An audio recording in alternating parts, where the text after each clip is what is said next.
Ma femme est partie tôt, et, à 22h30, j'ai reçu un message provenant d'un numéro inconnu. Votre femme est à l'hôtel Marriott Central, dans la chambre 512.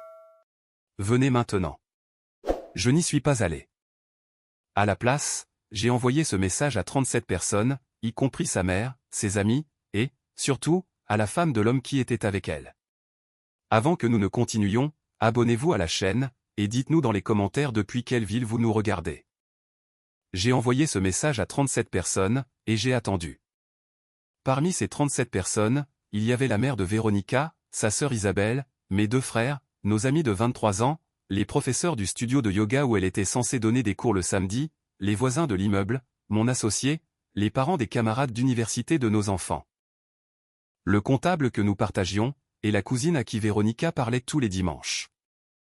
Et, par-dessus tout, j'ai envoyé ce message à Dulce, la femme d'Eduardo, car je savais déjà qui se trouvait avec ma femme dans cette chambre.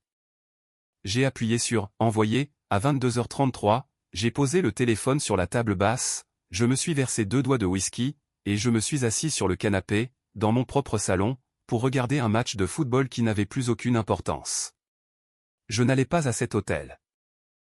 Je n'allais défoncer aucune porte. Je n'allais pas faire une scène digne d'une telenovela. J'allais rester exactement là où j'étais, et regarder notre monde s'effondrer en temps réel.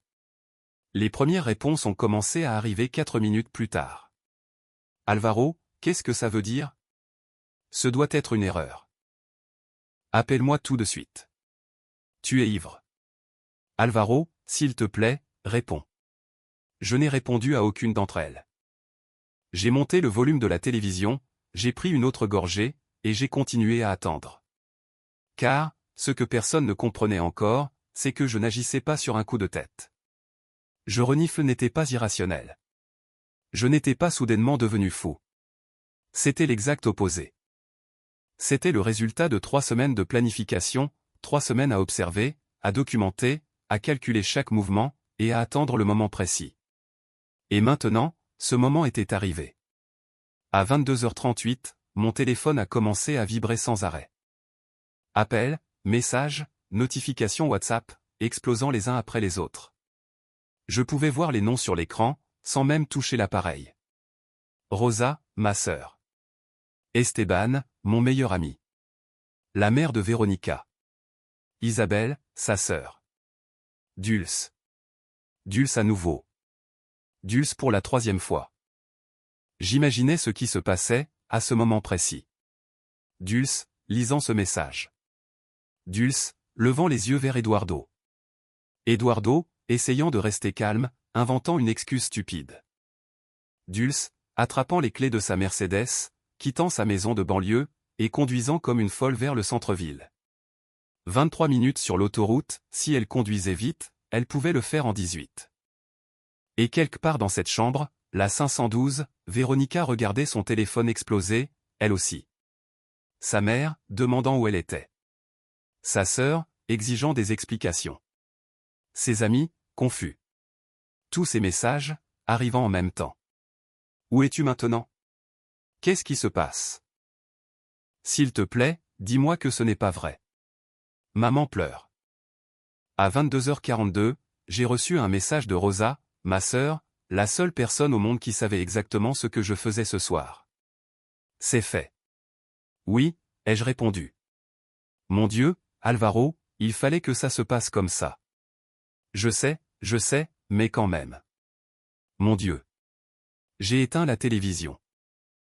Le silence de ma maison est devenu dense, lourd. Pendant 23 ans, ce salon avait été le centre de notre vie de famille. Les matins à boire du café avant le travail, les vendredis soirs cinéma, les disputes sur le choix de l'université pour les enfants, les dîners de Noël avec 30 personnes serrées entre le canapé et la salle à manger. Tout cela s'était terminé, il y a exactement 19 minutes. Quand j'ai appuyé sur envoyer, les gens ont probablement pensé que j'étais un homme impulsif, que j'avais agi par rage aveugle, que j'avais perdu le contrôle de mes émotions, que j'avais fait une bêtise dans un moment de folie. Mais ils ont complètement tort. Je suis ingénieur civil. Je construis des ponts depuis 26 ans, calculant les charges, mesurant la résistance, et planifiant des structures qui doivent supporter 50 ans de poids et d'intempéries. Je ne fais rien sans penser aux conséquences. Je ne signe pas un plan d'architecte sans vérifier chaque détail 3 fois. Et ceci n'était pas différent. Chacun de ces 37 contacts avait été choisi de manière stratégique. Chaque nom sur cette liste avait un but précis, dans ce qui allait se passer. La mère de Véronica, pour qu'elle ressente la honte familiale. Isabelle, sa sœur, pour qu'elle perde sa plus proche confidente. Nos amis, pour qu'ils connaissent la vérité, avant qu'elle ne puisse inventer une histoire. Les professeurs de yoga, pour détruire sa réputation dans l'endroit où elle avait construit son alibi. Les parents des amis de nos enfants, pour que la nouvelle leur parvienne aussi. Et Dulce. Dulce était différente. Dulce ne faisait pas partie de la punition sociale. Dulce était la dynamite, la mèche allumée, la réaction en chaîne. Parce que Dulce n'allait pas rester assise à envoyer des messages. Dulce n'allait pas appeler pour exiger des explications. Dulce allait monter dans sa voiture, et se rendre directement à cet hôtel. Et quand Dulce arriverait à la chambre 512, tout allait exploser, d'une manière que je n'aurais pas pu mieux orchestrer, même si j'avais essayé. À 22h48, mon téléphone a vibré pour un appel. Véronica. J'ai laissé sonner 1 fois, 2 fois, 3 fois, 4, 5, jusqu'à ce que ça coupe et tombe sur la messagerie. J'ai compté jusqu'à 20 dans ma tête. Le téléphone a sonné à nouveau. Cette fois, j'ai répondu. Alvaro. Sa voix semblait brisée, désespérée, terrifiée. Alvaro, qu'est-ce que tu as fait? Bonsoir, Véronica, ai-je dit, avec la voix la plus calme que j'ai pu trouver. Rien de grave. J'ai juste partagé un message que j'ai reçu il y a peu. Tu es fou? Sais-tu ce que tu viens de faire? Tu as envoyé ça à ma mère, à Isabelle, à toute notre. À 37 personnes. Je l'ai interrompu, avec précision. Oui. J'ai compté soigneusement, avant d'appuyer sur envoyer. Silence absolu à l'autre bout du fil. Je pouvais entendre sa respiration saccadée, la panique dans chaque inspiration. Alvaro, s'il te plaît. C'est un terrible malentendu. Chambre 512, ai-je dit lentement. Hôtel Marriott Central, tout de suite. Ce sont les mots exacts du message que j'ai reçu. Je n'ai rien inventé. Je n'ai fait que le transférer. Je peux tout expliquer. Tu n'as rien à m'expliquer, Véronica. Vraiment. Mais tu devrais peut-être commencer à réfléchir à ce que tu vas dire à ta mère quand elle t'appellera, ou à l'histoire que tu vas inventer pour Isabelle. Ou, par-dessus tout, à ce que tu vas dire à Dulce quand elle arrivera. Dulce. Sa voix est montée de 3 octaves. Tu as envoyé ça à Dulce. Bien sûr. Dulce était aussi sur ma liste. J'ai entendu un sanglot étouffé, puis des voix en arrière-plan, une femme criant quelque chose que je ne pouvais pas distinguer. Des bruits de pas courant dans un couloir, une porte qui claque. Je dois raccrocher, a dit Véronica rapidement. Ne t'inquiète pas, ai-je répondu. Prends ton temps. Je n'y vais pas. Ne t'inquiète pas pour moi. J'ai raccroché, avant qu'elle ne puisse dire un mot de plus.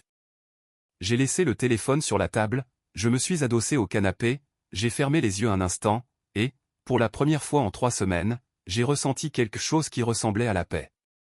J'ai fixé l'écran noir de la télévision, mon reflet flou dans la vitre. Un homme de 48 ans, des cheveux gris sur les tempes qui n'y étaient pas avant, des rides autour des yeux qui sont arrivés sans prévenir, 20 kg de plus que lorsque nous nous sommes mariés. Un homme ordinaire, un ingénieur qui quitte sa maison à 7 heures du matin et rentre à 18 heures, qui paie ses impôts à temps, qui n'a jamais brûlé un feu rouge, qui a construit des ponts pendant 26 ans sans qu'aucun ne s'effondre. C'était moi. Alvaro Mendoza, 48 ans, marié à Véronica depuis que nous avions tous les deux 25 ans. 2 enfants adultes, Martin, qui étudie la médecine dans une autre ville, et Carolina, qui travaille dans une agence de publicité. Une maison payée, après 18 ans de prêt hypothécaire. Une Nissan de 2019, un compte d'épargne avec 43 000 € pour la retraite, une vie absolument prévisible. Et c'était exactement ce que je voulais. Je n'ai jamais été le genre d'homme à chercher des frissons. Je n'ai jamais voulu d'aventure, ni d'adrénaline, ni rien qui risquerait ce que j'avais construit. Mon père était alcoolique. Ma mère cumulait 3 emplois pour nous soutenir. J'ai grandi en voyant des factures impayées, et des disputes à propos de l'argent chaque week-end. quand j'ai fondé ma propre famille, j'ai juré que cela n'arriverait pas. La stabilité, c'était toujours ma religion. Véronica et moi nous sommes rencontrés à l'université. Elle étudiait l'éducation physique. J'étudiais l'ingénierie. Un ami commun nous a présentés lors d'une fête de fin d'année. Je me souviens qu'elle portait une robe blanche avec des fleurs rouges. Je me souviens que nous avons dansé jusqu'à 4 heures du matin. Je me souviens que, 3 mois plus tard, nous parlions déjà de mariage. Elle était jolie. Elle est toujours jolie. Des cheveux noirs jusqu'aux épaules. Des yeux sombres. Un sourire qui illuminait n'importe quelle pièce. Tous mes amis me disaient que j'avais de la chance. Et je les croyais. Nous nous sommes mariés en juin 2001. Un mariage simple, dans le jardin de ses parents. 120 invités. Un gâteau à 3 étages. Une valse que nous avons terriblement mal dansée, car aucun de nous ne savait danser la valse. Lune de miel à Cancun, avec l'argent que nos familles nous avaient offert. 23 ans plus tard, nous avions toujours les photos de ce jour-là, dans le couloir de l'entrée. Pendant 2 décennies, notre vie a été exactement ce que j'avais prévu. Un emploi stable, des revenus prévisibles, une routine confortable. Le lundi, elle donnait des cours de yoga dans un studio du centre-ville. Le mardi, je rentrais tard des réunions avec les clients. Le mercredi, nous mangions ensemble à la maison. Le jeudi, elle sortait avec ses amis. Le vendredi, nous regardions des films. Le samedi, elle donnait des cours de yoga privés le matin, et j'en profitais pour réparer des choses dans la maison. Les dimanches étaient sacrés, de gros petits déjeuners, des appels avec les enfants, et les courses ensemble. 22 ans à faire exactement cela, et j'étais heureux, ou, du moins, je le pensais. Véronica était une bonne épouse, une bonne mère. Nous n'avons jamais eu de dispute grave. Il n'y a jamais eu de cris, de portes claquées, ou de menaces de divorce. Nous nous disputions pour des bêtises, comme tous les couples. Quel film regarder, s'il fallait peindre le salon en beige ou en gris, si Martin devait étudier en ville ou aller dans la capitale. Des choses normales. Elle cuisinait bien, gardait la maison bien rangée, se souvenait de l'anniversaire de tout le monde, organisait les dîners de famille, s'entendait bien avec ma sœur Rosa, et supportait les conversations interminables de ma mère sur l'église. De l'extérieur, nous étions la famille parfaite. Et c'est peut-être pour cela que je n'ai jamais rien soupçonné. Parce que, quand vous avez une vie stable pendant 23 ans, votre cerveau s'habitue à ce que tout reste pareil. Vous devenez aveugle aux petits changements, aux signes qui devraient vous alerter, mais que vous ignorez, car ils ne correspondent tout simplement pas à l'histoire que vous vous racontez sur votre propre vie. L'histoire que je me racontais était simple, j'ai un bon mariage. Ma femme m'aime. Nous sommes ensemble jusqu'à la fin. Cette histoire était si solide dans ma tête, que, lorsque les fissures ont commencé à apparaître, je les ai simplement ignorées. Les premiers signes sont apparus il y a 6 mois. De petites choses, insignifiantes si vous les prenez isolément. Mais quand vous commencez à les assembler, elles forment un motif.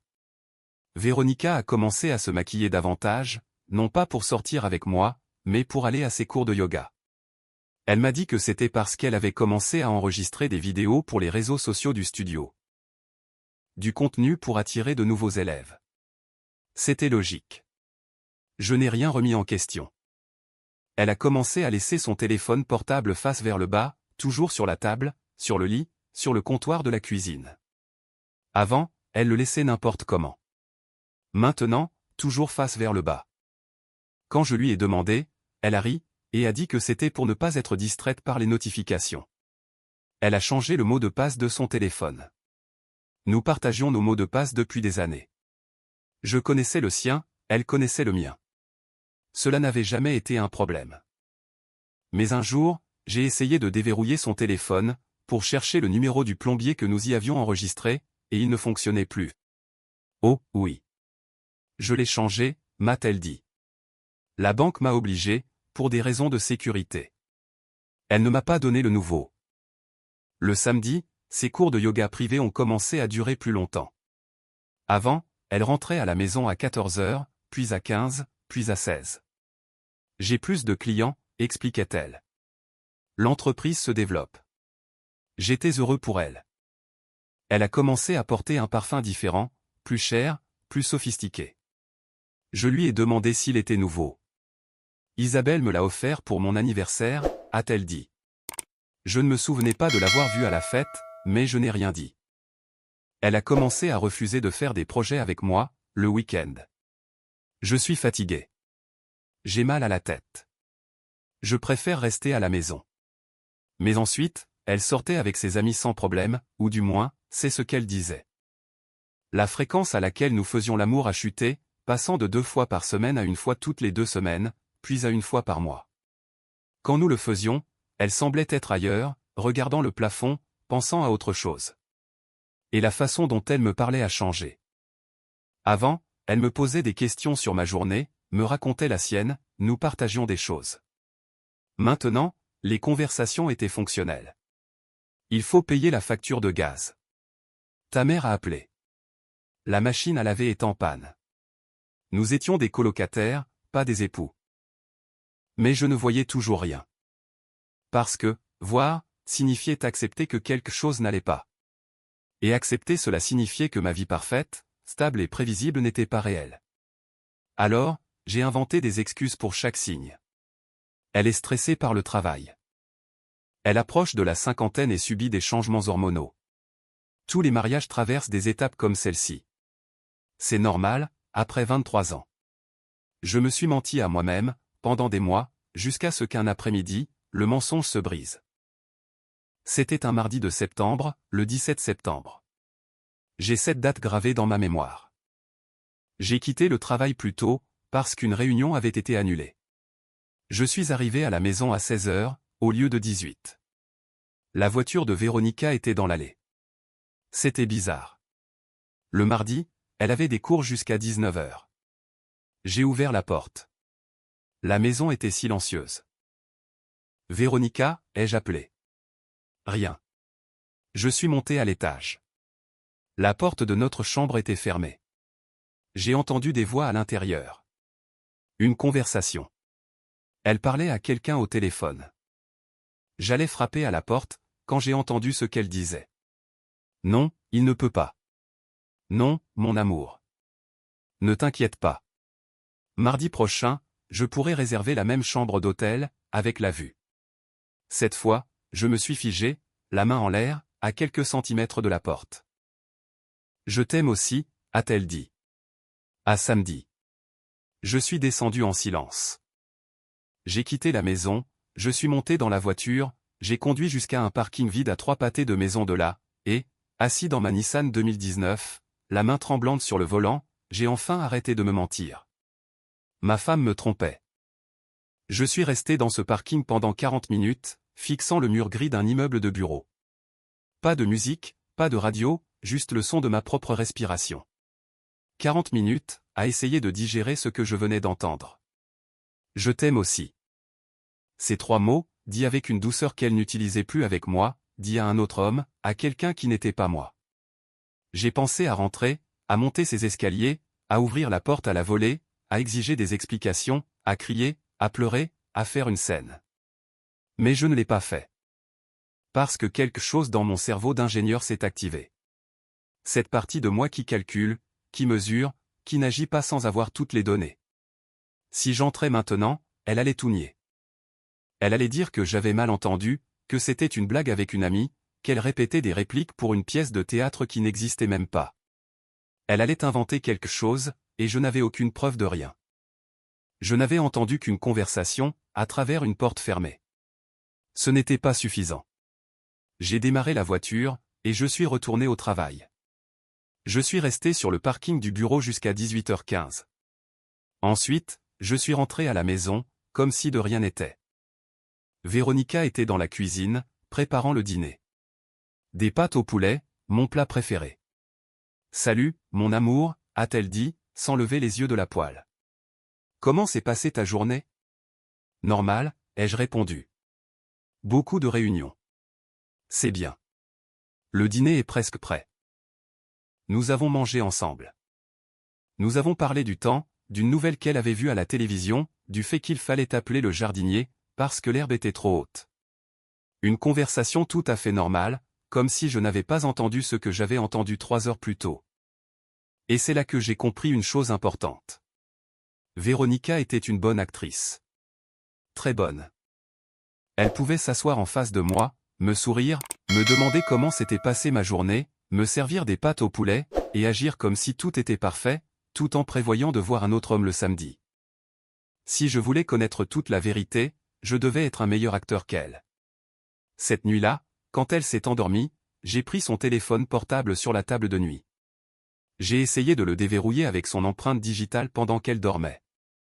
Ça n'a pas marché. Elle l'avait configuré pour qu'il ne fonctionne que lorsque l'écran était actif. J'ai essayé de deviner le mot de passe. Son anniversaire, le mien, ceux des enfants, la date de notre mariage, rien. Après 5 tentatives, le téléphone s'est bloqué. J'ai tout laissé tel quel. Je suis retourné de mon côté du lit, et j'ai passé le reste de la nuit à fixer le plafond, à réfléchir. Le lendemain, j'ai commencé à observer, à vraiment observer, comme si j'étudiais une étrangère. Et c'est là que j'ai réalisé que les signes avaient toujours été là. J'avais juste choisi de ne pas les voir. Le samedi, concernant ses prétendus cours de yoga privés, j'ai commencé à faire attention aux détails. Elle quittait la maison à 9 h du matin. Elle rentrait à 16 h. 7 h, pour des cours privés. Un samedi, je lui ai demandé combien de clients elle avait vus. 4, a-t-elle dit, sans hésiter. 7 h, pour 4 personnes. Oui, 1 h 30 chacun. Et le temps de trajet entre une maison et une autre. Elle avait réponse à tout. Rapide, préparée, comme si elle avait répété. J'ai commencé à vérifier nos relevés bancaires, chaque soir après qu'elle se soit endormie, à la recherche de frais suspects. Et ils étaient là. Des restaurants que je ne connaissais pas. Le mardi, toujours le mardi. Des montants pour 2 personnes, 60 €, 95 €. Quand je l'ai interrogée sur l'une de ses dépenses, elle m'a répondu qu'elle était allée manger avec Isabelle, après ses cours.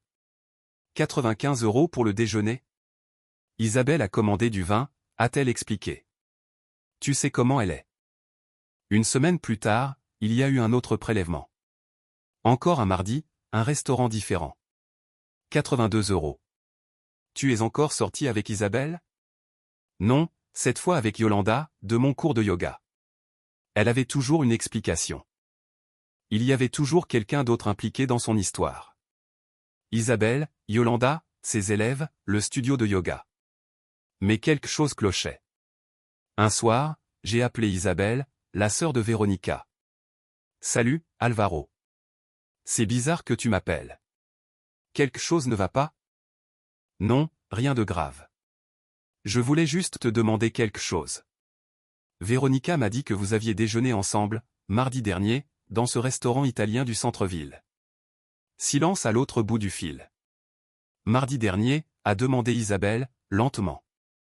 Non, j'étais à Guadalajara toute cette semaine-là, pour une formation professionnelle. Oh, ai-je dit, en essayant de paraître détendu. Alors je me suis trompé de date. Oui, ça doit être ça. J'ai raccroché. Je me suis assis dans le salon sombre, le téléphone toujours à la main. Véronica avait menti directement, sans la moindre hésitation.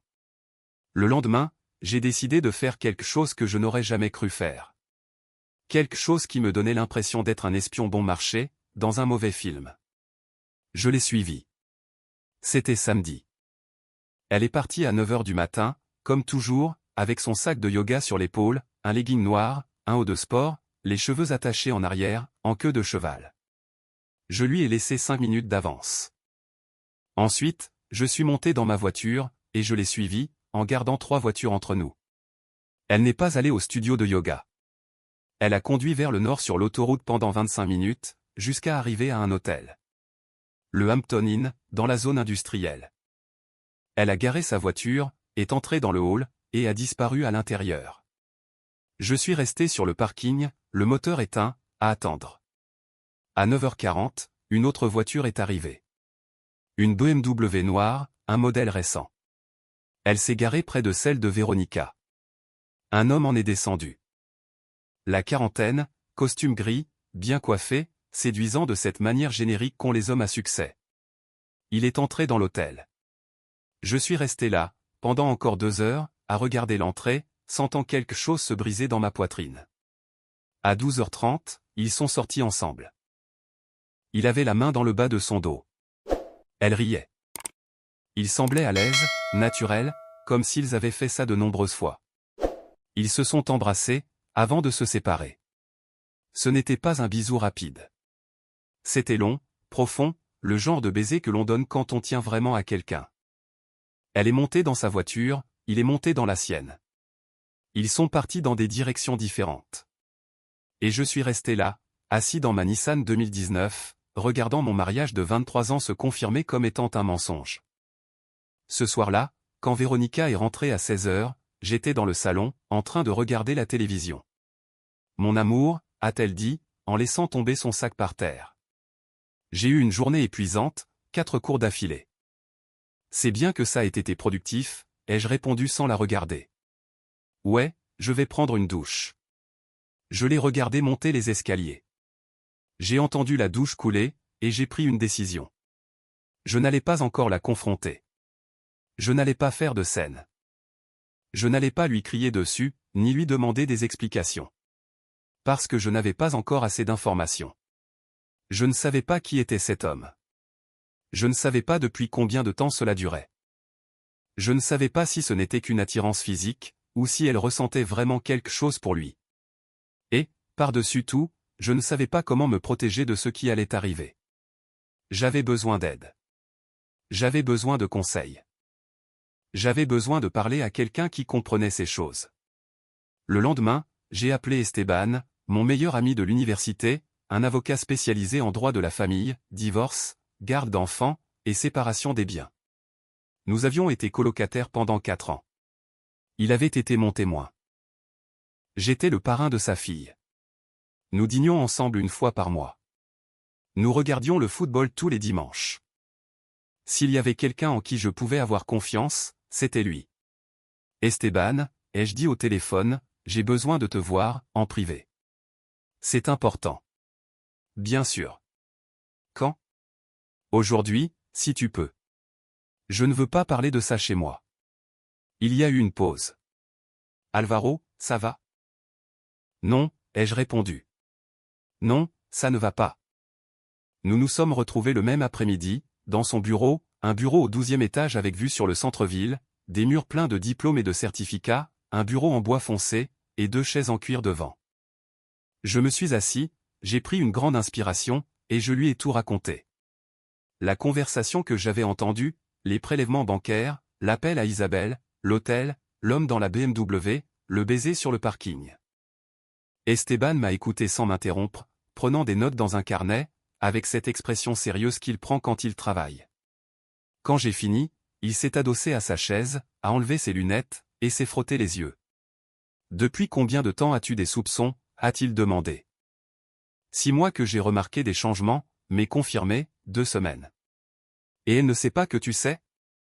Non, j'agis normalement, comme toujours. Bien, a-t-il dit. C'est très bien. Esteban s'est levé de sa chaise, s'est approché de la fenêtre, et a fixé la ville pendant une longue minute, sans rien dire. Finalement, il s'est tourné vers moi. Alvaro, je vais te dire quelque chose que tu ne veux pas entendre, mais j'ai besoin que tu m'écoutes en tant que ton avocat. Pas en tant que ton ami. D'accord? Ne fais rien pour le moment. Absolument rien. Ne la confronte pas. Ne lui dis pas que tu sais. Ne fais pas de scène dramatique. Parce qu'au moment où elle saura que tu sais, tout va changer. Qu'est-ce que tu veux dire? Je veux dire qu'en ce moment, tu as le contrôle de la situation. Elle pense qu'elle est prudente, que tu ne te doutes de rien. Ça te donne un avantage. Au moment où tu vas la confronter, tu vas perdre cet avantage. Il s'est rassis en face de moi, a ouvert un tiroir de son bureau, et a sorti un dossier. Nous devons tout documenter. Les dates, les lieux, les heures, les dépenses, les messages si tu peux les obtenir, des photos si possible, tout ce que tu peux rassembler au cours des prochaines semaines. Pourquoi? Pour te protéger. Vous êtes mariés depuis 23 ans. Vous avez des biens en commun, des comptes partagés. Si ça se termine en divorce, et ce sera probablement le cas, tu dois être prêt. Tu dois avoir des preuves de l'infidélité, qui peuvent complètement changer la façon dont tout est divisé. Je me fiche de l'argent, Esteban. Tu devrais t'en soucier. Tu as une maison évaluée à 250 000 euros. Vous avez des économies. Vous avez des investissements. Et s'il s'avère qu'elle a dépensé l'argent commun pour sa liaison, c'est juridiquement pertinent. Il a ouvert un dossier, et m'a montré plusieurs documents. Regarde, c'est une affaire que j'ai traitée l'année dernière. Un mariage de 20 ans. Le mari a découvert que sa femme le trompait. Il l'a confronté immédiatement. Il y a eu des cris, des larmes. Du drame.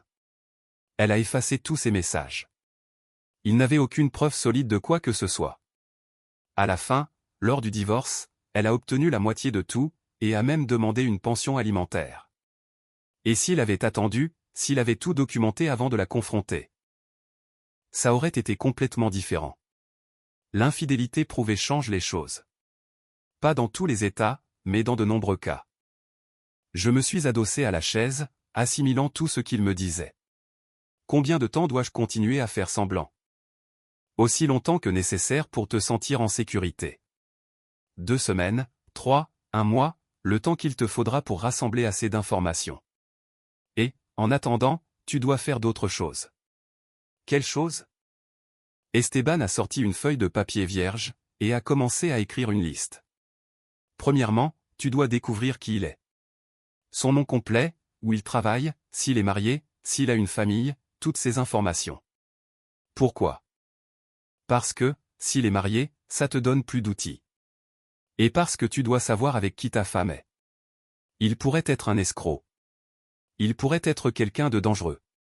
Tu dois savoir. D'accord. Deuxièmement, tu dois revoir toutes vos finances. Combien dépense-t-elle? Et sur quoi? Si elle a ouvert des comptes que tu ne connais pas, si elle a contracté des prêts, si elle a caché de l'argent. Comment je fais ça? Tu as accès à son ordinateur? Oui, nous utilisons parfois le même ordinateur portable. Bien. Vérifie-le. Cherche des relevés bancaires, des emails, tout ce qui te donne des informations, et prends des photos de tout. Ne télécharge rien sur ton téléphone. Utilise une clé USB. Garde-la dans un endroit où elle ne la trouvera pas. J'ai hoché la tête, prenant des notes mentales de tout cela. Troisièmement, parle à ta sœur, Rosa. Tu dois le dire à quelqu'un d'autre. Tu as besoin d'un système de soutien. Ça va être dur. Très dur. Tu ne peux pas le faire seul. Je ne veux pas que quelqu'un d'autre le sache. Rosa n'est pas n'importe qui. C'est ta sœur, et elle a traversé un divorce. Elle comprend. Crois-moi, tu vas avoir besoin d'elle. J'ai soupiré. Je savais qu'il avait raison. Et quatrièmement, tu dois te préparer émotionnellement à ce que tu vas découvrir. Car ce sera probablement pire que ce que tu imagines. C'est toujours pire. Il m'a regardé droit dans les yeux. Alvaro, d'après mon expérience, quand quelqu'un découvre une infidélité, la première chose qu'il découvre n'est que le sommet de l'iceberg. En dessous, il y a beaucoup plus. Plus de temps, plus de mensonges, plus de trahison, que tu n'es prêt à en encaisser. Tu penses qu'elle est avec lui depuis longtemps? Je ne sais pas, mais tu dois te préparer à cette possibilité. Je suis resté silencieux, sentant le poids de tout cela devenir réel. Une dernière chose, a dit Esteban, et c'est important. Tu ne peux pas agir différemment avec elle. Pas de froideur, pas de distance, pas de comportement passif-agressif. Tu dois continuer à être le même Alvaro que toujours. Si tu commences à agir bizarrement, elle va se douter de quelque chose. Et si elle s'en doute, elle va faire plus attention, ou pire, elle va te confronter en premier, et alors, tu perds tout ton avantage. Comment suis-je censé faire ça? Comment puis-je agir normalement, quand je sais ce qu'elle fait? Je n'ai pas dit que c'était facile. J'ai dit que c'était nécessaire. J'ai quitté ce bureau avec une liste de choses à faire, et un poids dans l'estomac que je n'avais jamais ressenti auparavant. Ce soir-là, j'ai appelé Rosa, ma petite sœur. 43 ans, divorcée depuis 5 ans, sans enfant, institutrice en école primaire. La personne la plus directe et honnête que je connaisse. J'ai besoin de te parler, lui ai-je dit. Quand? Maintenant. Je peux passer? Bien sûr. Qu'est-ce qu'il y a? Je te le dirai quand j'arriverai. 30 minutes plus tard, j'étais assis dans son salon, avec une tasse de café que je n'allais pas boire, à tout lui raconter. Rosa m'a écouté, avec cette même expression sérieuse qu'elle prend, quand un de ses élèves lui raconte un problème grave. Quand j'ai fini, elle s'est levée, s'est dirigée vers sa cuisine, et est revenue avec une bouteille de whisky et 2 verres. Bois, a-t-elle dit. Versement 3 doigts. Tu vas en avoir besoin. Il est 20 heures, et ta femme te trompe. Je pense que tu as le droit à un verre. J'ai pris le verre. J'ai bu. Qu'est-ce que tu en penses, lui ai-je demandé. Je pense qu'Esteban a raison sur tout, en particulier sur le fait de documenter.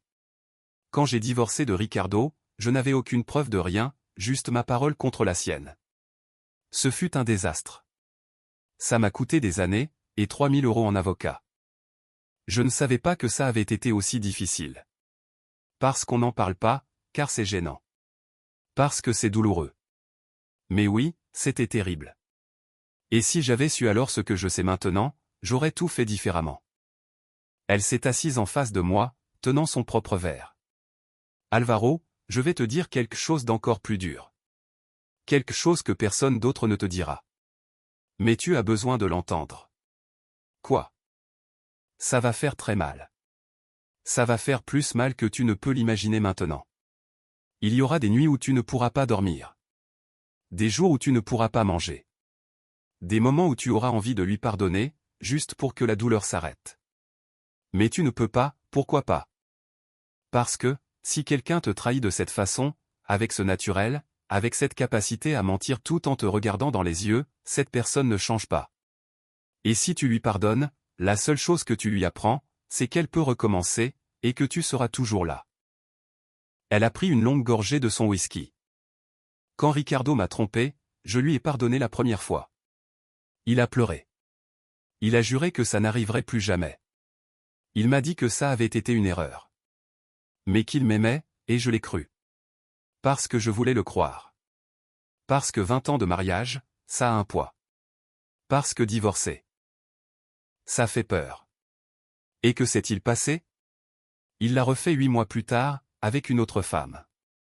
Et cette fois-là, c'était pire, car il ne s'était pas contenté de me trahir. Il m'avait montré que je ne valais même pas sa promesse. Elle s'est essuyée les yeux rapidement, comme si elle ne voulait pas que je la voie vulnérable. Ne fais pas mon erreur, Alvaro. Ne t'accroche pas à quelque chose qui est déjà brisé, juste parce que tu as peur de recommencer. J'ai 48 ans, Rosa. Je ne veux pas recommencer à zéro. Personne ne le veut, mais parfois, c'est la seule option digne. Je suis resté chez elle jusqu'à presque minuit, à parler. À planifier. Elle m'a donné une clé USB vide. Elle m'a expliqué comment faire des captures d'écran sans laisser de traces. Elle m'a dit de vérifier les relevés bancaires pour les 6 derniers mois complets. Et découvre qui il est, a-t-elle dit, avant que je ne parte. C'est la chose la plus importante. Car s'il est marié, sa femme mérite de le savoir, elle aussi. Cette idée est restée avec moi, tout le long du trajet du retour.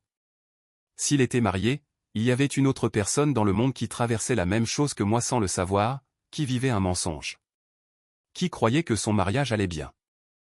Et peut-être que cette personne méritait aussi de connaître la vérité. Pendant les 3 semaines suivantes, je suis devenu quelqu'un que je ne reconnaissais pas. Un espion dans ma propre maison. Un acteur dans mon propre mariage. Chaque matin, je me réveillais à côté de Véronica. Je l'embrassais sur le front, comme toujours. Je lui demandais quels étaient ses projets pour la journée. Nous prenions le petit déjeuner ensemble, du café avec des tartines, les mêmes conversations superficielles que d'habitude. Et tout ce temps, à l'intérieur, je documentais, j'observais, je mémorisais. J'ai commencé par l'ordinateur portable partagé. Un soir, quand Véronica s'est endormie tôt, je l'ai ouvert. J'ai vérifié l'historique de navigation. Il avait été complètement effacé. Pas une seule page d'enregistrée. C'était déjà suspect. J'ai regardé dans ses fichiers téléchargés. Rien d'inhabituel. Des factures, des reçus, des photos de famille. Ensuite, j'ai vérifié sa boîte mail. Elle avait 3 comptes. Un personnel que je connaissais. Un pour le studio de yoga, et un troisième que je n'avais jamais vu. Un compte Gmail, avec un nom que je ne reconnaissais pas, veronica.lisano@gmail.com. Lisano était son nom de jeune fille. J'ai essayé de me connecter. Ça demandait un mot de passe. J'ai essayé ceux d'habitude. Rien n'a marché. Mais maintenant, je savais qu'un compte secret existait. C'était suffisant pour le moment. J'ai vérifié les relevés bancaires des 6 derniers mois. Rosa avait raison. Il y avait un schéma clair. Chaque mardi, un prélèvement au restaurant, entre 80 € et 100 €. Toutes les 2 semaines, un prélèvement au Hampton Inn, pour 120 €. Toujours le même hôtel. Et il y avait plus. Des achats dans des magasins de vêtements que je ne l'avais jamais vu porter. 300 € dans une boutique du centre-ville, 200 dans une autre, 150 pour de la lingerie. De la lingerie que je n'avais jamais vue. J'ai fait le calcul. En 6 mois, elle avait dépensé environ 4200 € pour des choses liées à sa liaison. Notre argent, l'argent que je gagnais en travaillant 50 heures par semaine, utilisé pour payer des hôtels avec un autre homme. J'ai pris des photos de chaque relevé bancaire avec mon téléphone. Je les ai transférées sur la clé USB que Rosa m'avait donnée. J'ai gardé la clé dans ma voiture, dans la boîte à gants, où Véronica ne la trouverait jamais. L'étape suivante, c'était de découvrir qui il était. J'ai attendu le samedi suivant. Véronica est partie à 9 h du matin comme toujours, avec son sac de yoga, avec son sourire décontracté, avec un baiser d'au revoir qui ne voulait plus rien dire. À cet après-midi, mon amour. Passe une bonne journée. Je lui ai laissé 10 minutes d'avance, puis je suis monté dans ma voiture, et je l'ai suivi, cette fois préparé, avec un appareil photo que j'avais acheté 2 jours plus tôt. Un petit appareil photo numérique, avec un bon zoom. 200 € en espèces, pour qu'il n'y ait aucune trace sur notre compte en banque. Véronica a conduit jusqu'au même hôtel, le Hampton Inn, dans la zone industrielle. Elle s'est garée, et est entrée. À 9 h, la BMW noire est arrivée, la même que la fois précédente. L'homme est sorti. Cette fois, j'ai fait plus attention. Costume bleu marine, cravate, chaussures de prix, une chemise blanche parfaitement repassée, des cheveux un peu grisonnants, le teint bronzé, l'allure de quelqu'un d'important. J'ai pris des photos, au zoom maximum. Son visage, sa voiture, sa plaque d'immatriculation. Il est entré dans l'hôtel. Je suis resté là, à attendre, dans ma Nissan, le cœur battant trop vite, les mains moites. 2 heures plus tard, ils sont sortis ensemble.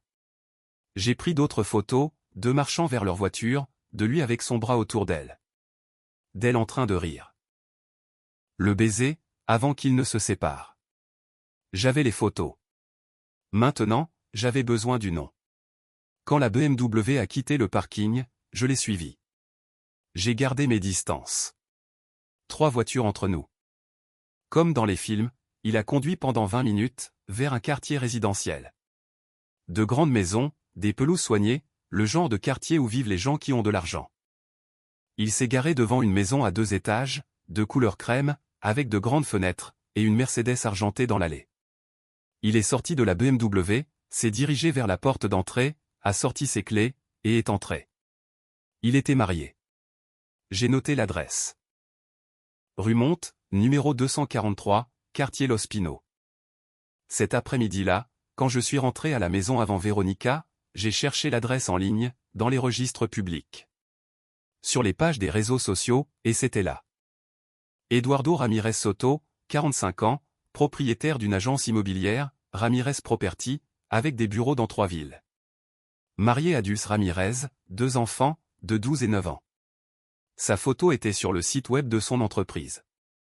Le même visage. Le même homme, qui embrassait ma femme sur les parkings d'hôtels. J'ai cherché plus d'informations. Son profil Facebook était privé, mais j'ai trouvé celui de sa femme. Dulce Ramirez, 42 ans, architecte d'intérieur. Son profil était plein de photos de famille. Eduardo avec ses enfants à la plage. Eduardo et Dulce lors d'un dîner élégant. Toute la famille à Disneyland. La dernière photo datait d'il y a 3 semaines. Eduardo et Dulce, trinquant avec des verres de vin. La légende disait, 18 ans ensemble. Je t'aime, mon amour. 18 ans de mariage, 2 jeunes enfants, et Eduardo passait ses samedis dans des hôtels, avec ma femme. J'ai ressenti quelque chose d'étrange à ce moment-là. Pas seulement de la rage, mais aussi une sorte de solidarité triste envers cette femme que je ne connaissais pas Dulce, qui souriait sur ses photos, qui publiait des choses heureuses sur son mariage. Sans le savoir, son mari lui mentait chaque semaine. Elle méritait de savoir. Mais ce n'était pas encore le moment. J'ai sauvegardé toutes les informations, nom complet, adresse, le numéro de téléphone de son entreprise, le profil Facebook de Dulce, tout, sur une clé USB. Ce soir-là, quand Véronica est rentrée, elle a agi comme d'habitude. « Quelle longue journée », a-t-elle dit, en se laissant tomber sur le canapé. « 4 cours d'affilée, je suis morte. »« Ma pauvre », ai-je répondu. « Veux-tu que je commande à manger ? Tu n'as pas besoin de cuisiner.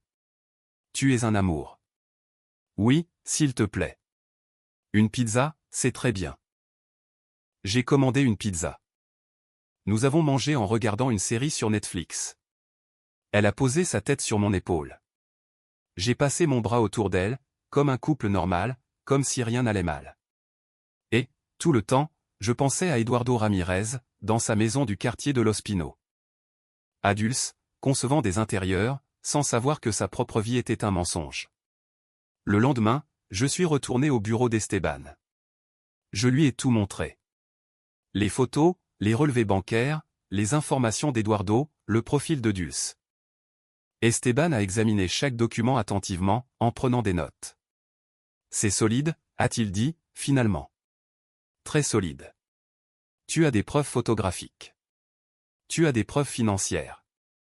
Tu as une identification complète de l'amant. C'est exactement ce dont tu avais besoin. Et maintenant ? Maintenant, tu dois décider ce que tu veux faire. Comment tu veux que ça se termine ? Je veux le divorce. Tu es sûr ? Parce qu'une fois que tu auras entamé ce processus, il n'y aura pas de retour en arrière. J'en suis sûr. Je ne peux pas continuer à vivre ce mensonge. Je ne peux pas continuer à faire comme si tout allait bien, alors que je sais qu'elle est avec un autre homme toutes les semaines. Esteban a hoché la tête. D'accord, alors nous devons tout préparer. Je vais rédiger les documents du divorce. Je vais inclure toutes les preuves de l'infidélité. Nous allons demander un partage équitable des biens, en tenant compte de sa mauvaise utilisation des fonds communs. Et nous allons faire ça de la manière la plus propre possible. Combien de temps ça prend ? Ça dépend. Si elle coopère, ça pourrait être relativement rapide, 6 mois. Si elle se bat, ça pourrait prendre plus d'1 an. Est-ce qu'elle va se battre ? Je ne sais pas. Les gens réagissent de manière imprévisible face aux conséquences de leurs actes. Certains acceptent leurs responsabilités. D'autres deviennent combatifs. Nous devons être préparés aux 2 scénarios. Je me suis adossé à la chaise, sentant le poids de tout cela. Esteban, il y a autre chose que je veux faire. Quoi ? Je veux que Dulce sache. La femme d'Eduardo. Elle a le droit de savoir que son mari la trompe. Esteban a froncé les sourcils. Alvaro, je comprends l'impulsion. Vraiment. Mais impliquer des tiers peut compliquer les choses. Légalement, émotionnellement. Je m'en fiche. Cette femme a 2 jeunes enfants. Elle a une vie bâtie sur des mensonges. Si j'étais à sa place, je voudrais que quelqu'un me le dise. Est-ce que quelqu'un te l'a dit ? As-tu reçu ce message anonyme ? Je me suis figé, analysant ces mots. Attends, tu penses que c'est Dulce qui m'a envoyé ce message ? Je ne sais pas, mais réfléchis-y. Qui d'autre saurait exactement dans quel hôtel ils étaient ? Dans quelle chambre, à quelle heure ? Ce devait être quelqu'un de très proche d'Eduardo, ou de Véronica, ou quelqu'un de l'hôtel. Possible, mais peu probable. Les hôtels ne s'amusent pas à envoyer des messages anonymes sur leurs clients. J'y ai réfléchi pendant un long moment. Si c'était Dulce qui m'avait envoyé ce message, cela signifiait qu'elle savait déjà. Cela signifiait qu'elle avait des soupçons depuis un moment. Cela signifiait que, peut-être, elle attendait que je fasse quelque chose. Exactement. Alors je dois la contacter. Je ne peux pas la laisser dans l'ignorance. Esteban a soupiré. Si tu vas le faire, fais-le prudemment. Ne la contacte pas directement tout de suite. D'abord, finis de préparer ton propre dossier. Sécurise tes finances. consulte ton comptable. Parle aux enfants, si nécessaire. Et quand tout sera prêt, quand tu auras tout planifié, alors tu pourras penser à contacter Dulce. De combien de temps ai-je besoin? Une semaine de plus, 2 au maximum, pour être totalement prêt. D'accord. 2 semaines. J'ai quitté ce bureau, en sachant que le compte à rebours avait déjà commencé. 2 semaines de plus à jouer la comédie. 2 semaines de plus à faire semblant. 2 semaines de plus à embrasser une femme qui n'était plus mon épouse, dans aucun sens du terme. Et après ces 2 semaines, tout allait exploser. Les 2 semaines suivantes ont été les plus longues de ma vie. Chaque jour donnait l'impression de marcher sur du verre brisé. Chaque conversation avec Véronica était une performance parfaitement exécutée. Chaque nuit à ses côtés, dans le lit, était une torture silencieuse. Mais j'ai suivi les instructions d'Esteban à la lettre. J'ai parlé à mon comptable, je lui ai expliqué la situation. Nous avons revu ensemble toutes nos finances, comptes d'épargne, investissements, la valeur de la maison, tout. Il m'a fourni des documents détaillés sur notre situation financière, sur papier, signés, certifiés. J'ai séparé mes affaires importantes, documents personnels, photos de mes enfants quand ils étaient petits, cadeaux de mon père avant sa mort. Je les ai stockés discrètement chez Rosa, une boîte à la fois, pour que Véronica ne remarque pas que quelque chose manquait. J'ai parlé avec Martin et Carolina, mes enfants. Je leur ai dit que je devais les voir séparément, pour parler de quelque chose d'important. Martin est venu en premier, un samedi, alors que Véronica était soi-disant à ses cours. Je l'ai emmené prendre le petit déjeuner, dans un restaurant loin de la maison. « Papa, qu'est-ce qui ne va pas ?» a-t-il demandé, avant même que le café n'arrive. « Tu me fais peur. Ta mère et moi allons divorcer, ai-je dit sans détour. » Il s'est figé, sa fourchette suspendue en l'air, me regardant comme si j'avais parlé dans une autre langue. « Quoi? Pourquoi? » « Parce que ta mère me trompe, depuis des mois, avec un autre homme. » Je l'ai regardé assimiler ces mots. La confusion, puis le déni, puis quelque chose qui ressemblait à de la rage. « Tu es sûr? » « Totalement sûr. J'ai des preuves, des photos, des documents, tout. »« Est-ce que maman sait que tu sais? » ?»« Pas encore, mais ce sera bientôt le cas. » Martin a posé sa fourchette. Il s'est frotté le visage à 2 mains. Je n'arrive pas à y croire. Maman. Maman était toujours celle qui parlait de la famille, des valeurs, du fait que le mariage était sacré. Je sais. Et maintenant, il s'avère qu'elle. Mon Dieu, papa, je suis tellement désolé. Tu n'as pas à t'excuser de quoi que ce soit. Ce n'est pas de ta faute, ni de celle de Carolina. C'est entre ta mère et moi, mais ça va nous affecter tous. Oui, c'est sûr. C'est pour ça que je te le dis maintenant, pour que tu sois préparé. Parce que, quand ça va se savoir, ça va être moche. Il y aura du drame. Il y aura des gens qui prendront parti. Et j'ai besoin que tu saches, que tu n'as pas à prendre parti. Tu peux aimer ta mère. Et être déçu par elle en même temps. Martin a hoché la tête lentement. Qu'est-ce que tu attends de moi? Rien. Juste que tu comprennes, et que tu prennes soin de ta sœur quand elle l'apprendra. Ça va être plus dur pour elle. Quand vas-tu le dire à Carolina? Demain. La conversation avec Carolina a été pire, bien pire. Ma fille a toujours été plus proche de sa mère, plus émotionnelle, plus sensible. À 23 ans, elle appelait encore Véronica 3 fois par semaine pour tout lui raconter. Je l'ai emmenée se promener dans le parc, je lui ai acheté un café, et je lui ai dit la vérité. Elle a beaucoup pleuré, pendant près de 20 minutes, assise sur un banc de parc, la tête dans les mains. Ce n'est pas possible, a-t-elle dit entre 2 sanglots. Maman ne ferait pas ça. Maman n'est pas comme ça. Je suis désolé, ma chérie, mais c'est la vérité. Tu es complètement sûre? Il y a peut-être une explication. Carolina, je l'ai suivie. J'ai des photos d'elle, avec cet homme, sortant d'hôtel en s'embrassant. J'ai des relevés bancaires sur plusieurs mois. Il n'y a pas d'autre explication. Elle a essuyé ses yeux, avec la manche de son pull. Qui est-ce? Un homme d'affaires marié, avec des enfants. Oh mon Dieu! Sa voix s'est de nouveau brisée. Ça va tout détruire. Notre famille. Tout ce que nous pensions être. Je sais. Et je suis vraiment désolé. J'aimerais pouvoir te protéger de ça, mais je ne peux pas. Quand vas-tu le dire à maman? Bientôt. Très bientôt. Est-ce que je peux? Est-ce que je peux lui parler d'abord? Peut-être que si je lui dis que tu sais, elle pourra. Non. Je l'ai interrompu fermement. Tu ne peux rien lui dire. Ça doit se passer d'une certaine manière, pour des raisons légales, pour me protéger. J'ai besoin que tu me fasses confiance. Mais, papa. Carolina, promets-moi que tu ne diras rien. Elle m'a regardé, avec ses yeux que je connaissais depuis qu'elle était toute petite. Effrayée, confuse, voulant réparer quelque chose qui ne pouvait pas l'être.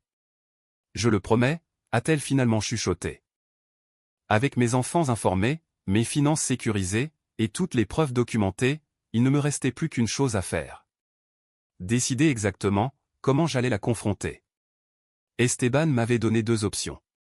Option 1, une confrontation privée. M'asseoir avec elle. Lui montrer les preuves. Lui remettre les papiers du divorce. Garder ça entre nous, jusqu'à ce que tout soit légalement traité. Option 2, une exposition publique. Faire éclater la vérité, d'une manière qui impliquerait plus de monde, en particulier Dulce, la femme d'Eduardo. L'option 1 est plus propre, m'avait dit Esteban, moins de drame, moins de complications, plus rapide. Et l'option 2? L'option 2 est plus satisfaisante sur le plan émotionnel, mais aussi plus risquée. Ça peut tourner au désastre. Ça peut la rendre plus combative. Ça peut prolonger le processus. Pendant des jours, j'y ai réfléchi. À ce que je voulais vraiment. À ce qui me donnerait le sentiment que justice avait été rendue, dans tout cela. Et puis, ce message est arrivé. Le message anonyme. Votre femme est à l'hôtel Marriott Central, chambre 512. Maintenant. Il était 22h30, un mardi. Véronica était partie 2 heures plus tôt. Elle avait dit qu'elle allait dîner avec Yolanda, une collègue du studio de yoga, et qu'elle serait rentrée avant minuit. Et là, il y avait ce message, d'un numéro que je ne reconnaissais pas. Où elle était, avec qui, dans quelle chambre. Quelqu'un d'autre savait. Quelqu'un d'autre était impliqué là-dedans, et ce quelqu'un voulait que je le sache. Maintenant. J'ai fixé l'écran de mon téléphone pendant plusieurs minutes, sentant tout ce que j'avais planifié, changer en un instant. Je pourrais aller à l'hôtel, les confronter là-bas, faire une scène. Mais c'était exactement ce que je ne voulais pas faire. Ou alors, je pourrais faire quelque chose de différent. Quelque chose que personne n'attendrait. Quelque chose qui ferait éclater la vérité, d'une manière que je ne pourrais pas accomplir seul. J'ai ouvert ma liste de contacts, j'ai commencé à sélectionner des noms.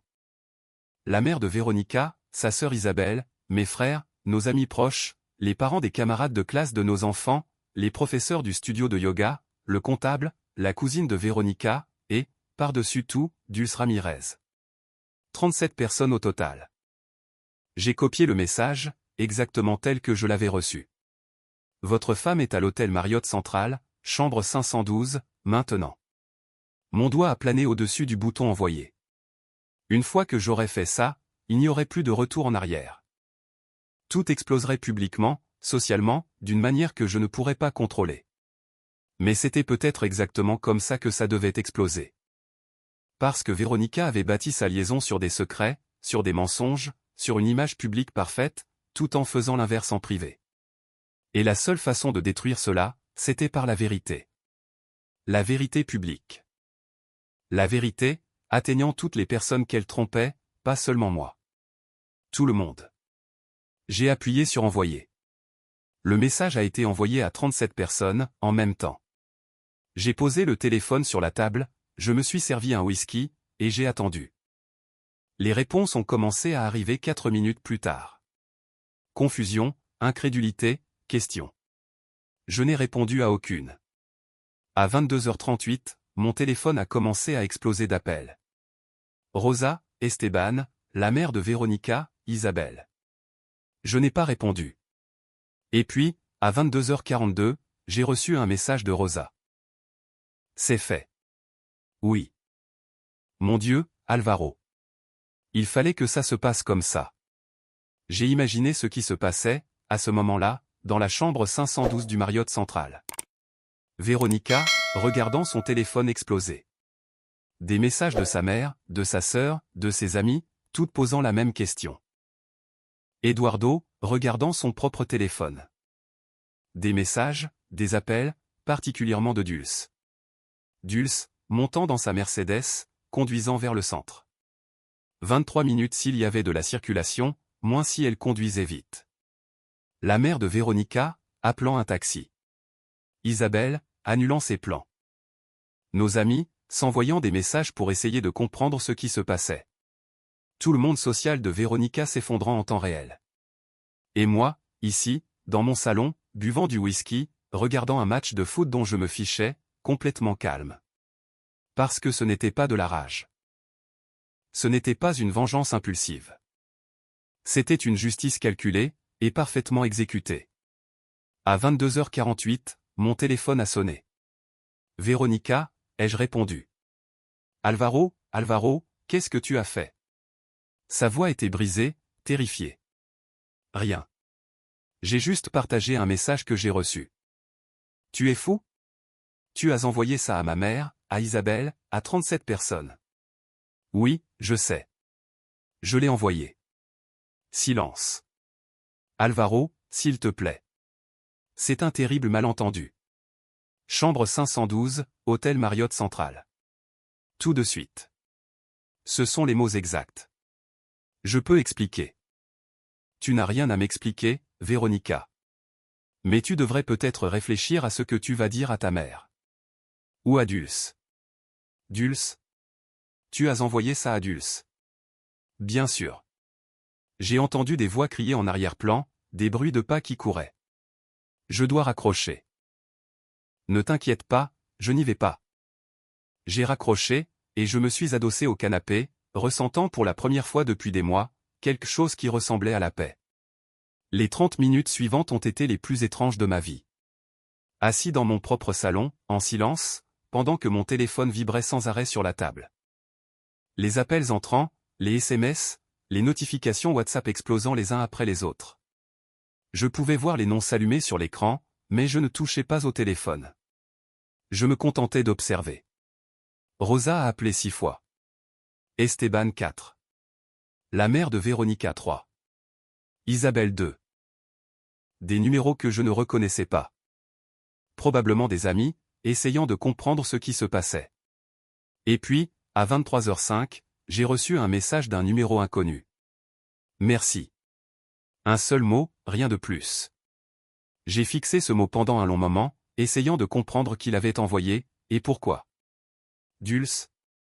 La femme d'Eduardo, me remerciant de l'avoir démasqué? Ou quelqu'un d'autre? Quelqu'un qui avait attendu que ça explose. Je n'ai pas répondu. J'ai juste sauvegardé le message. À 23h12, on a sonné à ma porte. Je me suis levé du canapé, je me suis dirigé vers la porte, j'ai regardé par le Judas. Rosa. J'ai ouvert. Ma sœur est entrée comme un ouragan, les yeux rouges, les cheveux ébouriffés, encore en pyjama avec une veste par-dessus. Tu es fou? Ce furent ses premiers mots. Alvaro, qu'est-ce que tu as fait? Exactement ce que je devais faire. Tu as envoyé ce message à 37 personnes. Y compris la mère de Véronica. Toute sa famille le sait, maintenant. Tant mieux. Qu'il le sache. Rosa s'est effondrée sur le canapé, et s'est caché le visage dans les mains. Esteban m'a appelé. Il est furieux. Il dit que ça complique tout sur le plan légal. Il dit que tu as agi sans le consulter. Et alors? Je m'en fiche. Elle a levé les yeux. Elle m'a regardé comme si elle ne me reconnaissait pas. Alvaro, ça ne te ressemble pas.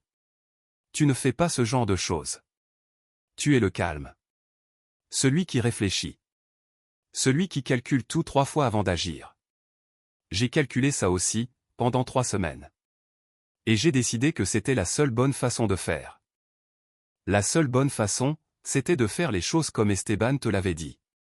Confrontation privée, papier du divorce, tout propre et ordonné.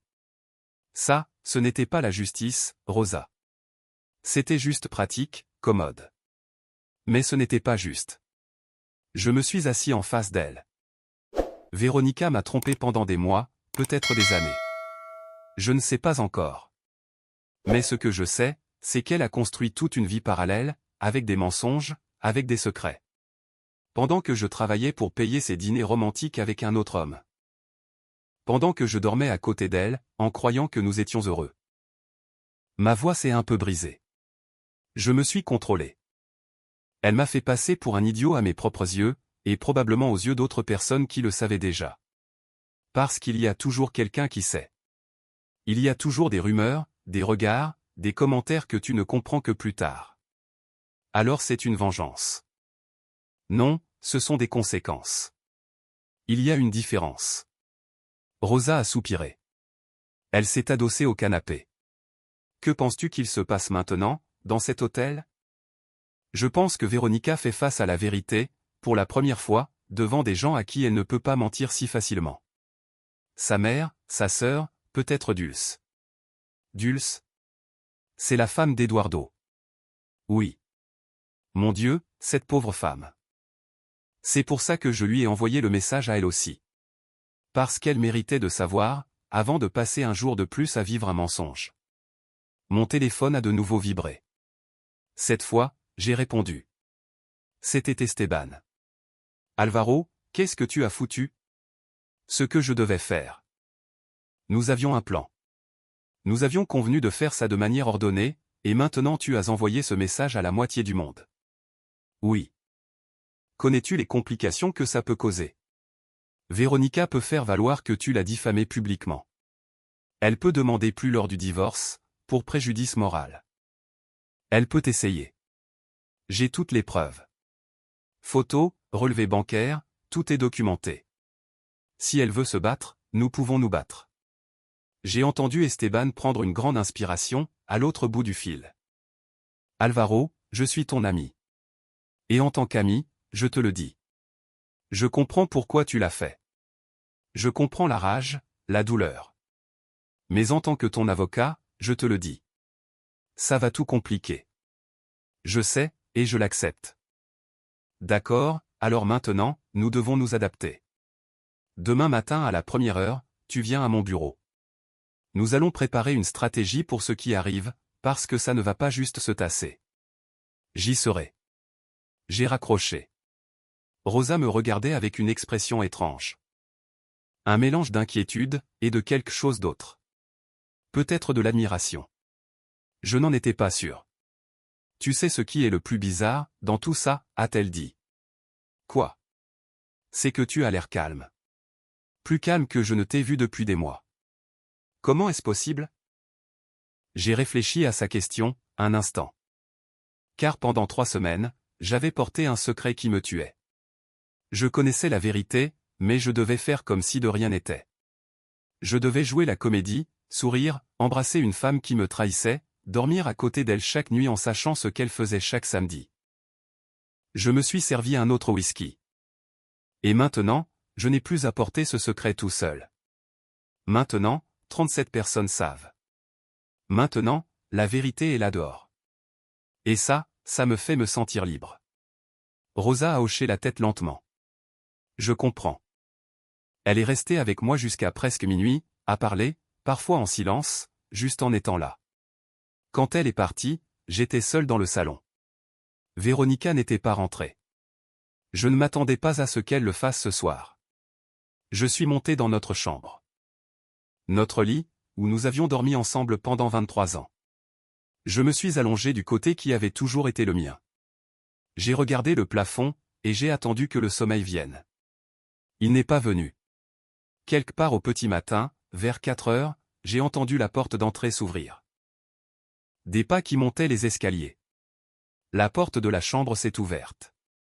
Véronica est entrée. Ses yeux étaient gonflés d'avoir pleuré. Son maquillage était coulé, ses cheveux ébouriffés. Elle avait l'air détruite. Je me suis assis sur le lit, j'ai allumé la lampe de chevet. Nous nous sommes regardés en silence, pendant plusieurs secondes. Il faut qu'on parle, a-t-elle dit finalement, la voix éteinte. D'accord, parlons. Elle s'est assise au bord du lit, de son côté, fixant le mur. Depuis combien de temps tu sais? 3 semaines. Elle s'est tournée pour me regarder, surprise. 3 semaines. Et tu n'as jamais rien dit? Non. Pourquoi? Parce que j'avais besoin d'être sûr. J'avais besoin d'avoir des preuves. J'avais besoin de comprendre complètement ce qui se passait, avant d'agir. Elle s'est cachée le visage dans les mains. Mon Dieu, Alvaro. 3 semaines à agir normalement. 3 semaines à faire semblant. Comment as-tu pu? L'ironie de cette question ne lui a pas échappé. Car, s'il y avait bien quelqu'un qui jouait la comédie depuis des mois, c'était elle.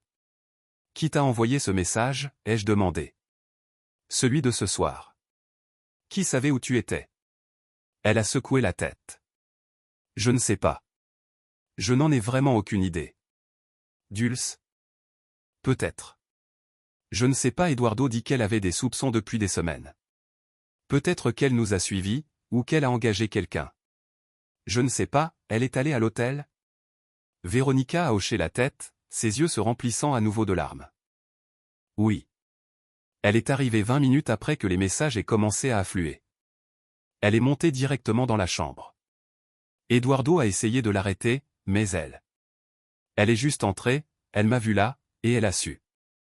Qu'a-t-elle dit? Rien. Elle n'a rien dit. Elle m'a juste regardé pendant ce qui a semblé être une éternité. Et puis, elle s'est tournée vers Eduardo, et a dit, tu as jusqu'à demain pour quitter la maison. Et elle est partie. Véronica a sangloté. Ma mère est venue aussi.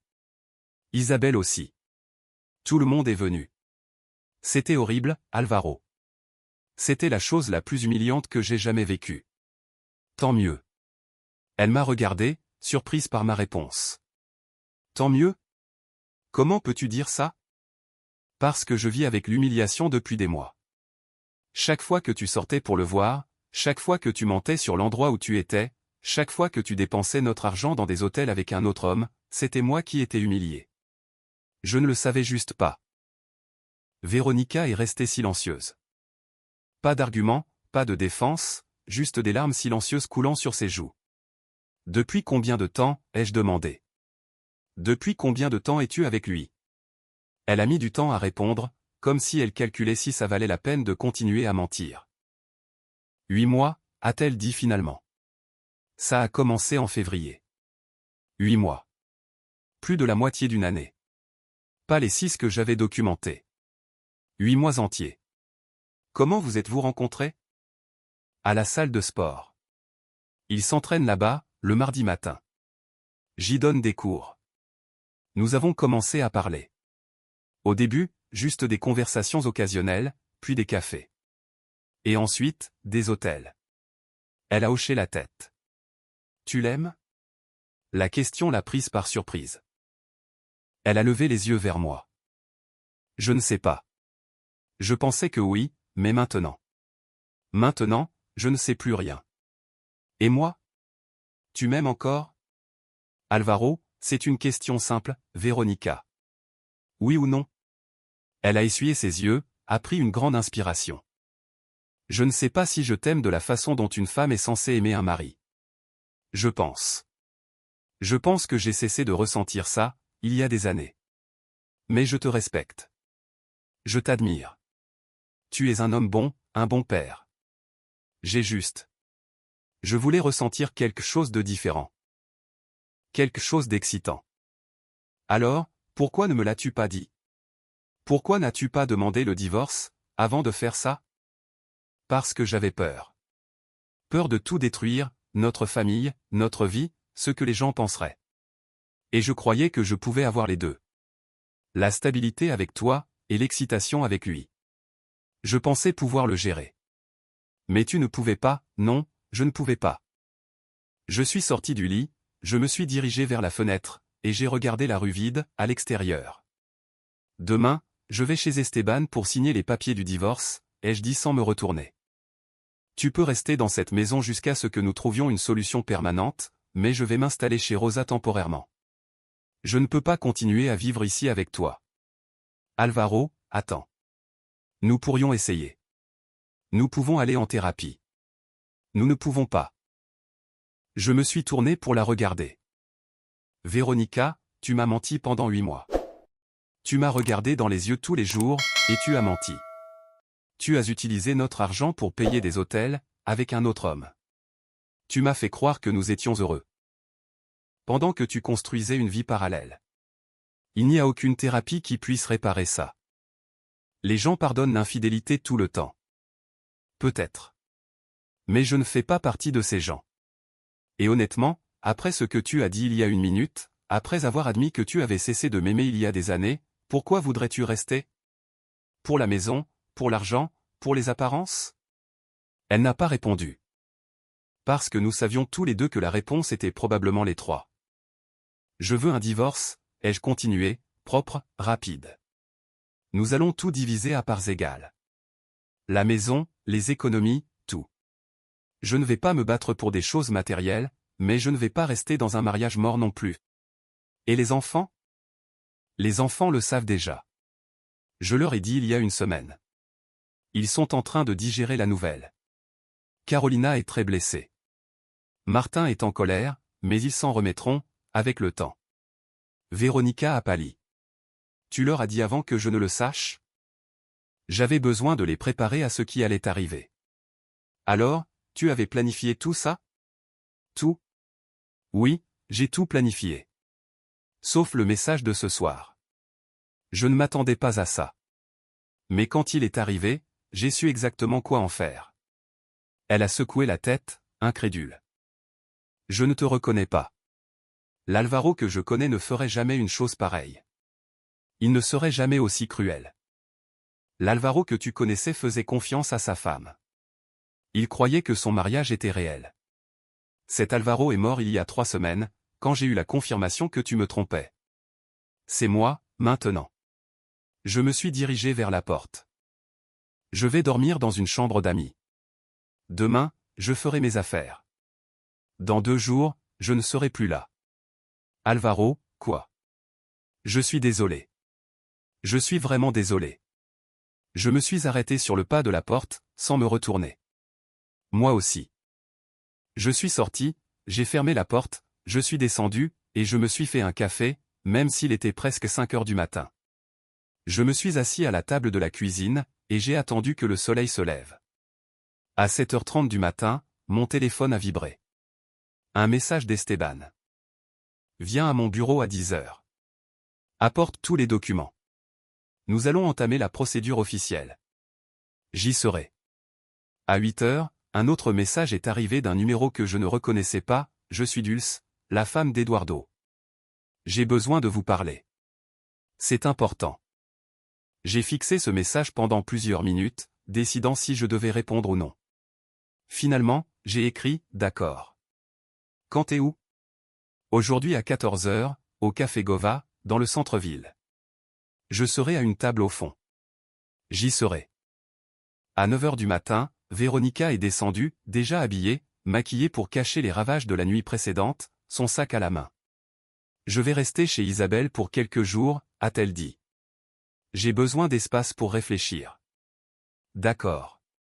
Alvaro. Vraiment, je suis désolé. Tu as déjà dit ça la nuit dernière. Elle a hoché la tête, s'est dirigée vers la porte, et s'est arrêtée avant de sortir. Pour ce que ça vaut, Eduardo a tout arrêté hier soir. Après le départ de Dulce, il m'a dit qu'il ne pouvait pas continuer, qu'il devait essayer de sauver son mariage, que tout ça avait été une erreur. Et comment ça te fait te sentir? Comme une idiote. J'ai perdu mon mariage pour quelqu'un qui, à la fin, m'a aussi quitté. Alors, je suppose que nous avons tous les deux payé les conséquences. Elle est partie, sans dire un mot de plus.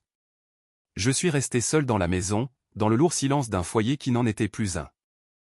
À 10h, j'étais au bureau d'Esteban.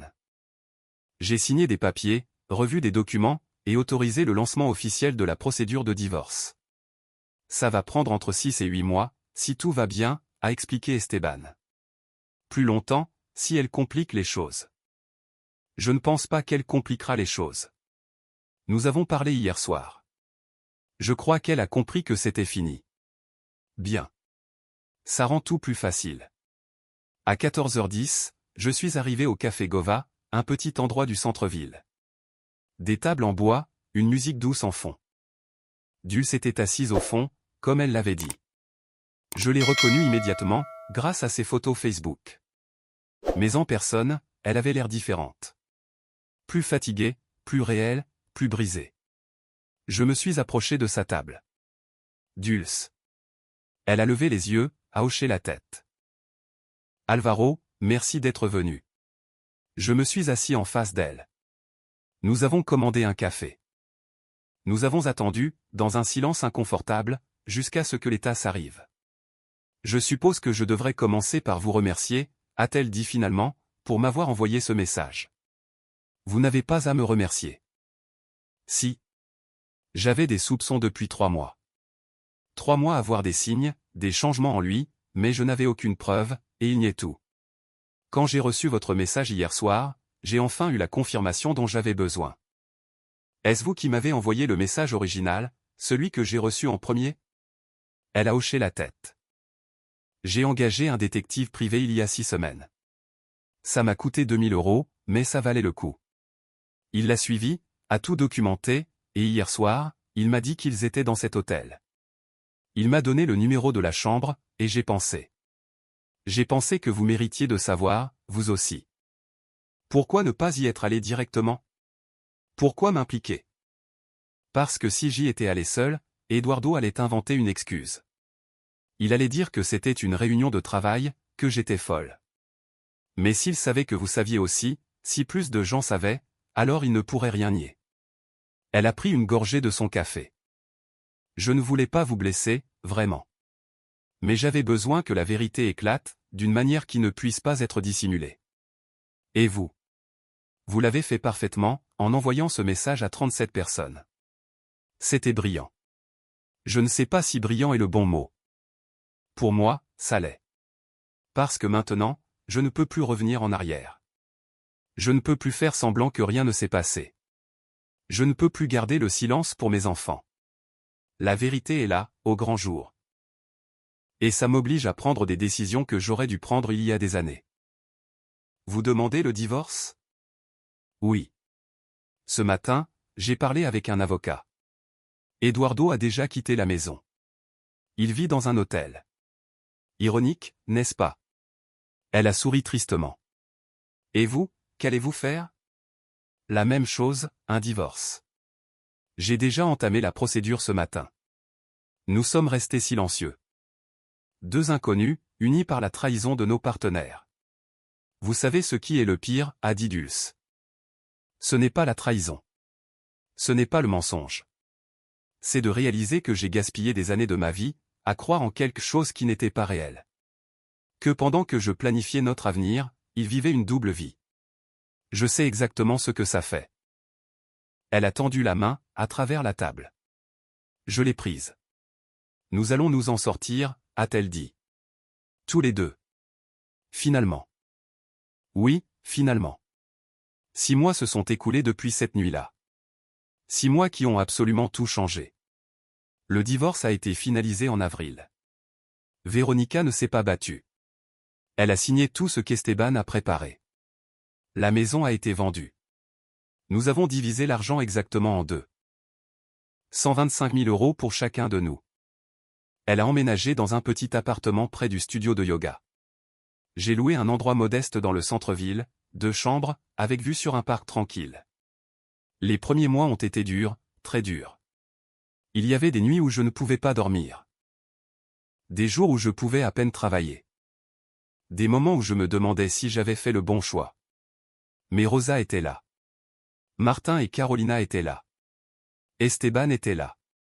Et doucement, très doucement, j'ai commencé à me reconstruire.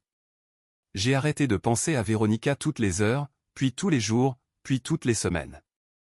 La douleur s'est transformée en quelque chose de plus gérable. Elle n'a pas disparu, mais elle a cessé de me contrôler. J'ai recommencé à faire des choses que j'avais arrêtées. J'ai commencé à courir le matin. J'ai rejoint un club de lecture. J'ai pris des cours de cuisine italienne. Le jeudi soir, j'ai appris à être seul, sans me sentir solitaire. Carolina et moi avons reconstruit notre relation. Au début, elle était très en colère. Elle pensait que j'avais détruit la famille. Mais avec le temps, elle a compris que la famille était déjà brisée. J'avais juste arrêté de faire semblant. Martin a été plus direct. Il m'a dit qu'il était fier de moi, que j'avais fait ce qu'il fallait, qu'il admirait que je ne sois pas resté dans une situation qui me rendait malheureux. Véronica et moi nous sommes vus 3 fois après le divorce, pour signer des papiers, pour diviser les dernières choses. Des conversations courtes, polies, distantes. La dernière fois que je l'ai vue, c'était en mai, au mariage de la fille d'un ami commun. Nous étions à des tables différentes. Elle y est allée avec Isabelle. J'y suis allé seul. Nous nous sommes salués de loin. Un hochement de tête. Rien de plus. Je n'ai rien ressenti. Ni colère, ni douleur, ni nostalgie, juste rien. Et c'est là que j'ai su que j'étais vraiment guéri. Eduardo et Dul sont également divorcés. Elle a obtenu la garde des enfants. Il a un droit de visite un week-end sur 2. La maison du quartier de Los Pinos a aussi été vendue. Dulce et moi sommes restés en contact. Pas en tant que couple, en tant qu'amis. 2 personnes qui ont traversé la même chose, et qui se comprennent. Nous prenons un café une fois par mois. Nous parlons de la façon dont vont nos vies, de nos enfants, des hauts et des bas du processus de guérison. En juin, elle m'a dit quelque chose qui m'est resté en tête. Tu sais ce qui est ironique? Il m'a fallu 18 ans pour réaliser qu'Eduardo n'était pas l'homme que je croyais qu'il était. Et il ne m'a fallu qu'une seule nuit, pour détruire cette illusion. Une nuit, un message, et tout a changé. Était-ce la meilleure nuit de ta vie? C'était la pire. Mais c'était aussi le début de la meilleure décision que j'ai jamais prise. J'ai compris exactement ce qu'elle voulait dire. Un jour de juillet, je me promenais dans le parc près de mon appartement. C'était un dimanche après-midi. Le temps était parfait. Des familles qui pique-niquaient, des enfants qui jouaient, des couples qui se tenaient la main. Je me suis assis sur un banc avec un café, regardant la vie passer. Et, pour la première fois depuis des mois, je me suis senti vraiment en paix. Mon ancienne vie ne me manquait pas. La routine prévisible ne me manquait pas. Dormir à côté de quelqu'un qui me mentait, ne me manquait pas. L'idée de ce que je croyais avoir, me manquait. Mais pas la réalité de ce que c'était vraiment. Mon téléphone a sonné. Un message de Martin. Papa, Carolina et moi voulons t'inviter à dîner la semaine prochaine. Juste nous 3. Ça fait longtemps qu'on ne l'a pas fait. J'ai souri. J'adorerais. Dites-moi quand. J'ai rangé le téléphone, j'ai fini mon café, et j'ai continué à marcher. La vie après une trahison n'a pas été facile. Elle n'a pas été rapide. Elle n'a pas été sans douleur. Mais elle a été honnête. Et ça valait plus que 23 ans de mensonges confortables. Les gens me demandent parfois si je regrette la façon dont j'ai géré tout ça. Si j'aurais fait les choses différemment. Et la réponse est non.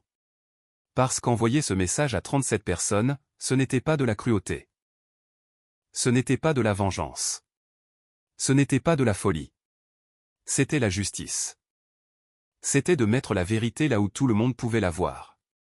C'était de retirer à Véronica le pouvoir qu'elle avait sur moi, à travers le secret. C'était de lui montrer que les actes ont de vraies conséquences. Et c'était me libérer du fardeau de porter cette vérité, tout seul. Était-ce dramatique? Oui. Était-ce public? Absolument. Était-ce satisfaisant? Totalement. Parce que, pour la première fois depuis des mois, j'avais le contrôle. Pas elle. Pas son mensonge. Moi. Et ce contrôle m'a permis de fermer un chapitre de ma vie, de la façon dont j'avais besoin de le fermer. Avec dignité, avec la vérité, et selon mes propres termes. J'ai appris quelque chose au cours de ces 6 mois. Quelque chose que personne ne vous dit, quand vous êtes au milieu de la douleur.